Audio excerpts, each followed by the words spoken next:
तीनों ही एक ही हैं, 500 नहीं है, पर तीनों ही उससे प्रसन्न होते हैं एकादशी के व्रत से। तो इसलिए व्रत रखना चाहिए। राजा अम्बरीश एकादशी का व्रत रखते हैं। एक दिन एकादशी का व्रत रखे हुए थे, तो दूसरे दिन द्वादशी प्रारंभ हो गई थी और द्वादशी में पारायण कर रहे थे। उसी समय दुर्वासा ऋषि आ गए और दुर्वासा ऋषि को इन्होंने अपना अतिथि बनाया। आप पधारें, भोजन करें। ठीक है, अब ये चले गए जमुना स्नान करने। अब जमुना स्नान करने गए तो संत रमता जोगी बहता पानी, इनको कौन कहे कि आओ, गए, आगे लग गया आनंद। अब जो तिथि थी वो क्षीण होने वाली थी, मतलब बहुत कम समय के लिए बची थी।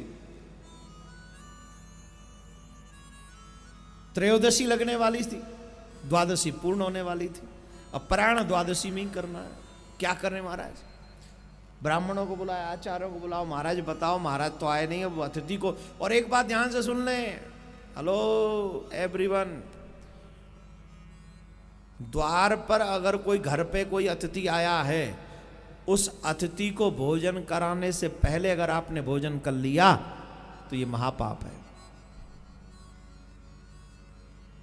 इसमें बच्चे और बूढ़े दोनों को छुट्टी है।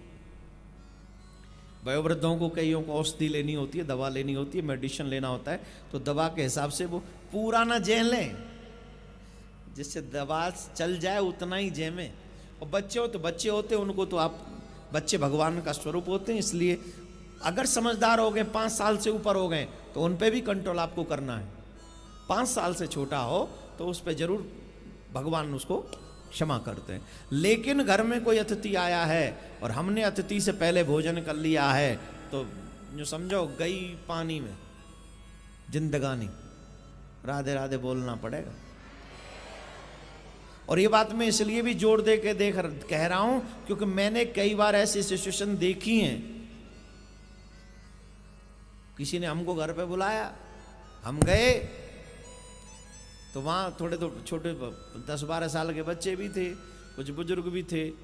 तो भैया आओ, आप लोग भी, हम शुरू कर रहे हैं, आप भी करो। हमने तो सोचा अतिथि देवो भव वाली कंडीशन होगी, मैंने हम शुरू कर रहे हैं, भैया तुम भी लगाओ अपनी अपनी थाली। बोले महाराज आप पाओ, हम तो पा चुके हैं जी। बोले हम तो पा चुके, अब आप पाओ। मैंने पा चुके मतलब? बोले हम लोगों ने भोजन कर लिया। बाहर करके आए थे कहीं? नहीं, यही जो अब आप करेंगे, कर लिया हमने। हमने कहा भैया अपना ही प्रसाद हमको खिलवाना था तो हमें वहीं पहुंचा देते, हम वहीं खा लेते, हम काहे को आए यहाँ? अच्छा, ऐसा हमारे साथ नहीं, मोस्टली बहुत लोगों के साथ होता है। इसीलिए मुझे बार बार बोलना पड़ता है, अतिथि का सत्कार करना सीखो। अतिथि कोई भी हो, वो भगवान का ही स्वरूप है। आप भगवान को भोग पहले लगाओगे, उसके बाद ही आप भोजन करोगे। अम्बरीश राजा की इस कथा से भी ये बात जो सिद्ध होती है। बोले महाराज अब क्या करें, त्रयोदशी लग जाएगी। बोले महाराज एक काम करो, भगवान के चरण के चरणोदक से आप पारायण कर लो, और महाराज जब आ जाए तो भोजन करा के भोजन कर लेना। बोले ठीक है। अब देखो संयोग, ठाकुर जी को लीला करनी होती है तो यूँ करते हैं ठाकुर जी लीला। इनका तो चरणामृत लेना हुआ और दुर्वासा ऋषि का वहां पहुंचना हुआ। और दुर्वासा ऋषि बोले ये क्या किया तूने? मेरे जैसे तपस्वी को अतिथि बनाकर, और मैंने तेरा आतिथ्य स्वीकार किया, उसके बाद भी मुझसे पहले तूने पारायण कर लिया। अरे तूने तो बहुत बड़ा अपराध कर दिया। जटा उखाड़ी और कृत्या नाम की राक्षसी उत्पन्न कर दी और कहा इस अम्बरीश का वध कर दे, इसने मेरा अपमान किया है।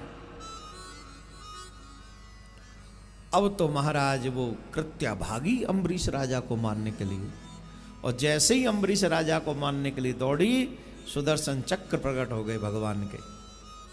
ऐसा नहीं होने देंगे। कृत्या को वहीं मार दिया, तुरंत समाप्त कर दिया। अब कृत्या मर गई।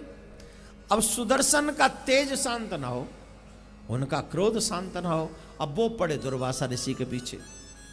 दुर्वासा ऋषि आगे आगे, सुदर्शन चक्र पीछे पीछे। दुर्वासा ऋषि भागे शंकर भगवान के पास, बाबा भोलेनाथ बचाओ, बाबा कर्पूर गौरम करुणा।